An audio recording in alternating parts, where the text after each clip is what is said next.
आप सोच रहे होंगे कि इतना पैसा होने पर भी भगवान गरीब कैसे हो सकते हैं। और दूसरा सवाल ये भी आपके मन में उठ सकता है कि जो सबकी मनोकामना पूरी करता है वो खुद कैसे गरीब हो सकता है। न तिरुपति बालाजी के बारे में ऐसी प्राचीन कथा है सके अनुसार बालाजी युग के अंत तक कर्ज में रहेंगे। बालाजी के ऊपर जो कर्ज है उसी कर्ज को चुकाने के लिए यहाँ भक्त सोना और बहुमूल्य धातु एवं धन दान करते हैं। शास्त्रों के अनुसार कर्ज में डूबे व्यक्ति के पास तना भी धन हो वो गरीब ही होता है। इस यम के अनुसार यह माना जाता है कि धनवान होकर भी गरीब है बालाजी। प्राचीन कथा के अनुसार एक बार महर्षि भृगु बैकुंठ पधारे और आते ही शेष शैया पर योग निद्रा में लेटे भगवान विष्णु की छाती पर एक लात मारी। भगवान विष्णु ने तुरंत भृगु के चरण पकड़े और पूछने लगे कि वर पैर में चोट तो नहीं लगी। भगवान विष्णु का इतना कहना था कि भृगु ऋषि ने दोनों हाथ जोड़े और कहने लगे, प्रभु आप ही सबसे सहनशील देवता हैं, ये यज्ञ भाग के प्रमुख कार्य आप ही हैं। न देवी लक्ष्मी को भृगु ऋषि का यह व्यवहार पसंद नहीं आया और वो विष्णु जी से नाराज हो गई। नाराजगी इस बात से थी कि भगवान ने भृगु ऋषि को दंड क्यों नहीं दिया। नाराजगी में देवी लक्ष्मी बैकुंठ छोड़कर चली गई। भगवान विष्णु ने देवी लक्ष्मी को ढूंढना शुरू किया तो पता चला कि देवी ने पृथ्वी पर पद्मावती नाम की कन्या के रूप में जन्म लिया है। भगवान विष्णु ने भी तब अपना रूप बदला और पहुंच गए पद्मावती के पास। भगवान ने पद्मावती के सामने वाह का प्रस्ताव रखा से देवी ने स्वीकार कर लिया। न प्रश्न सामने यह आया कि वाह के ये धन कहां से आएगा। विष्णु जी ने समस्या का समाधान निकालने के लिए भगवान व और ब्रह्मा जी को साक्षी रखकर कुबेर से काफी धन कर्ज लिया।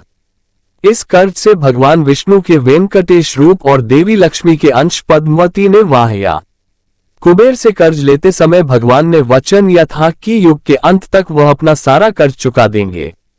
कर्ज समाप्त होने तक वो सूद चुकाते रहेंगे। भगवान के कर्ज में डूबे होने की इस मान्यता के कारण बड़ी मात्रा में भक्त धन दौलत भेंट करते हैं ताकि भगवान कर्ज मुक्त हो जाए। भक्तों से ले दान की बदौलत आज ये करीब 50,000 करोड़ की संपत्ति का कब बन चुका है। अगर धन के आधार पर देखा जाए तो वर्तमान में सबसे धनवान भगवान बालाजी हैं।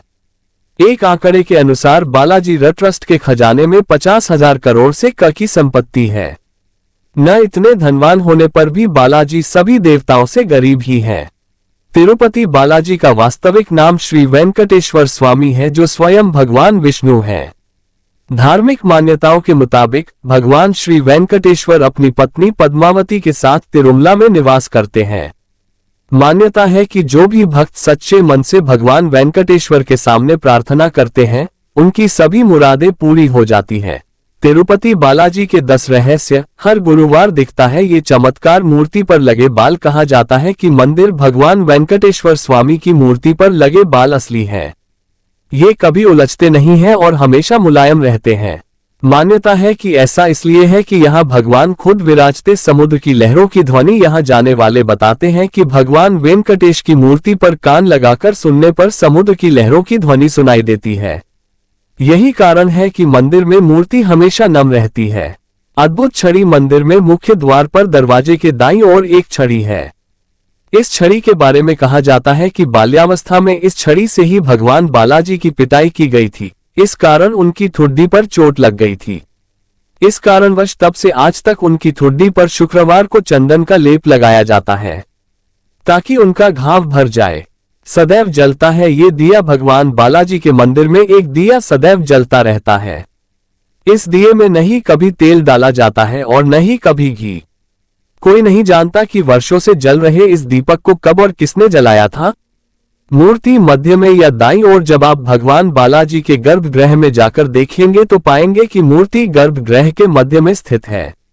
वहीं जब गर्भगृह से बाहर आकर देखेंगे तो लगेगा कि मूर्ति दाईं ओर स्थित है। पचाई कपूर भगवान बालाजी की प्रतिमा पर खास तरह का पचाई कपूर लगाया जाता है।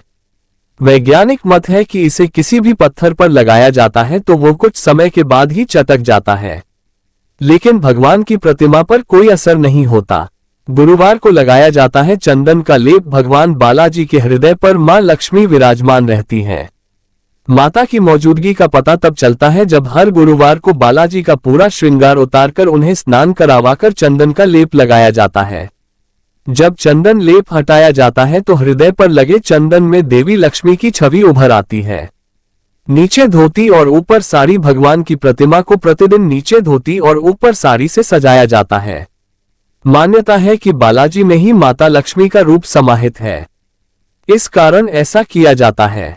यह है अनोखा गांव। भगवान बालाजी के मंदिर से 23 किलोमीटर दूर एक गांव है और यहाँ बाहरी व्यक्तियों का प्रवेश वर्जित है।